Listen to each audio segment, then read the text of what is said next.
2010 में नेटो के टैंकर, जिसमें टैंक भर के पेट्रोल भर के अफगानिस्तान की तरफ जा रहा था, तो इन्होंने टीटीपी वालों ने एक बार सिंध में उड़ाया और एक बार क्वेटा में उड़ाया।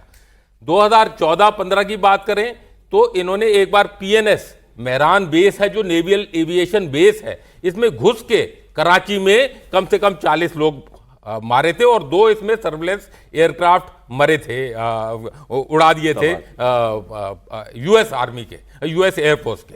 इसके बाद 15 ले लें, 16 ले लें, एपीएस में आर्मी पब्लिक स्कूल पेशावर में अटैक किया और 16 में इन्होंने पेशावर एयरबेस पे अटैक किया।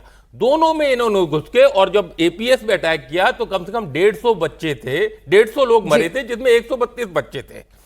तो आप ये देखें, एक ये तरह तरह से सिलसिला आया जा रहा है, जिसमें कि फौज के हेडक्वार्टर हो, चाहे नेवी का मेन बेस हो, चाहे जनरल हेडक्वार्टर हो, टेररिस्ट ने किसी को नहीं छोड़ा है। और यही वजह है जो ये आज जो ये बुलेट प्रूफ जैकेट पहन के ये घूम रहे हैं कि उनको खतरा है कि कब ये ना उड़ जाएं। आपने कभी तारीख में देखा है कि हमारे आर्मी किसी हेडक्वार्टर में किसी कंपनी ऑपरेटिंग बेस में अटैक हो गया तो भी बहुत बड़ी बात मानी जाती है, और वो भी पाकिस्तान स्पॉन्सर्ड है। आपने कारगिल का देखा, 527 हमारे शहीद हुए थे लड़ाई में, जिसमें 26 ऑफिसर थे और 501 जवान थे। हमने सब कबूल किए, सब कुछ हुआ, दिल मांगे मोर, कैप्टन बत्रा का आपने सब नाम पूछा। अब धुरंधर के बाद पब्लिक बोलती है दिल मांगे मोर, और सिंदूर के बाद पब्लिक बोलती है दिल मांगे मोर। आपने क्यों छोड़ दिया और सिंदूर में खाली 11 इनके एयरबेस बर्बाद करके? पर कहने का मतलब यह है कि हमारे 26 ऑफिसर मरे उसमें, पाकिस्तान के कितने मरे? 2 जो कि नाम लेते हैं, उसमें एक उनका था शेर खान साहब, जिनको बाद में निशाने हैदर दिया, और एक नाम था उनका इम्तियाज मलिक। उसकी डेड बॉडी लेने से इन्होंने मना कर दिया कि हम नहीं डेड बॉडी लेंगे क्योंकि ये रजाकार थे। ये सर, ऑफिसर जो हैं वो बंकर में छिपे रहते हैं, बेचारे जवानों को आगे कर देते हैं। ऑफिसर जो है वो बंकर में छुपते हैं, और जनरल यह है कोई ब्रिगेड कमांडर या कोई आप कर्नल का मेरे को नाम ले दो जो अब तक मरा हो पाकिस्तान आर्मी का, ये सब छुप के रहते हैं, बॉर्डर से 30-30, 40-40 किलोमीटर पीछे होते हैं, और हमारे कर्नल, ब्रिगेडियर्स और मेजर और कप्तान बिल्कुल फोर फ्रंट में बिल्कुल आगे होते हैं। बहुत फर्क है पाकिस्तान आर्मी और इंडियन आर्मी में। और ये जो डर है, लीड करती है फ्रंट से, और यही है हमारी प्रोफेशनल आर्मी की पहचान, और इसीलिए हर युद्ध में विजय हमारी होती है, सरहद हमारी सुरक्षित होती है। बहल साहब, इतना डरपोक मुल्क कैसे है भाई? मतलब फौज अपनी पोस्ट छोड़ छोड़ के भागने लगती है, तस्वीरें हमने दिखाई, ज्यादा दिन पुरानी नहीं है।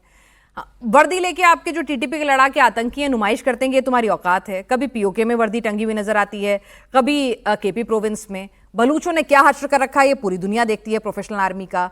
मुनीर साहब अपने ही देश में, अपने ही हेडक्वार्टर में बुलेट प्रूफ में रहते हैं। मतलब क्या है ये, डरपोक मुल्क है क्या? पेनास जी, मैंने आज जैकेट क्यों पहना है? मैंने जैकेट इसलिए पहना है, मुनीर अपने ही जनरल हेडक्वार्टर्स में बुलेट प्रूफ जैकेट पहनता है, बुलेट प्रूफ ग्लास का इस्तेमाल करता है, और किसके साथ मीटिंग करने के लिए? कोर कमांडर्स के साथ। मेरा जो जैकेट है वो बुलेट प्रूफ नहीं है। हमारे जनरल्स, हमारे एयर मार्शल, हमारे एडमिरल बुलेट प्रूफ जैकेट्स नहीं पहनते। और वो क्यों नहीं पहनते? उनको अपनी आर्मी पे विश्वास है, अपने देशवासियों पे विश्वास है, उनको डर नहीं है, डर नहीं है। हम लोग जो नहीं पहनते। दूसरी बात, 1.25 लाख से 1 लड़ाऊं, चिड़िया नाल बाज तुड़ाऊं, फिर ही गुरु गोविंद कहलाऊं। और ये हमारे गुरु गोविंद सिंह साहब ने 21 युद्ध किए थे कट्टरवादी सोच के अगेंस्ट, जो कि औरंगजेब की थी उस समय। आप सबको याद होगा, याद है कि नहीं है?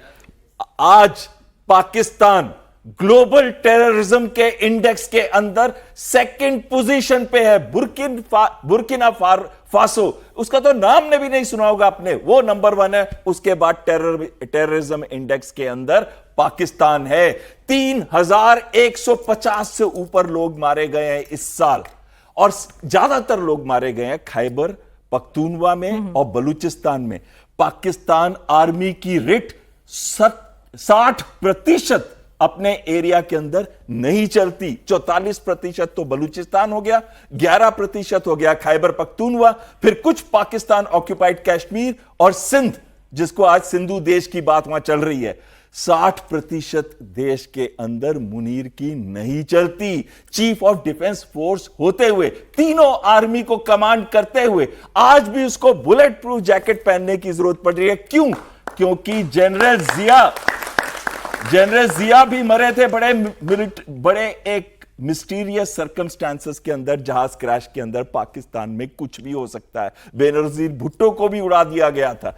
कहीं ना कहीं उनको डर है मुनीर को कि आज पूरे देश में आग लगी हुई है पाकिस्तान के अंदर। आप देखिए पठान जो है, आज 6 अलग अलग पाकिस्तान की सिटीज, इस्लामाबाद, लाहौर, कराची, मुल्तान, पेशावर, हर जगह पे वो प्रोटेस्ट कर रहे हैं कि इमरान खान को छोड़ो।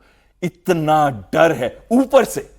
ऊपर से जो यूनाइटेड स्टेट्स ऑफ अमेरिका के प्रेसिडेंट हैं ट्रंप, वो चाहते हैं कि पाकिस्तान अपने 20 से 25 हजार सोल्जर्स भेजे गाजा के अंदर इंटरनेशनल स्टेबलाइजेशन फोर्स में।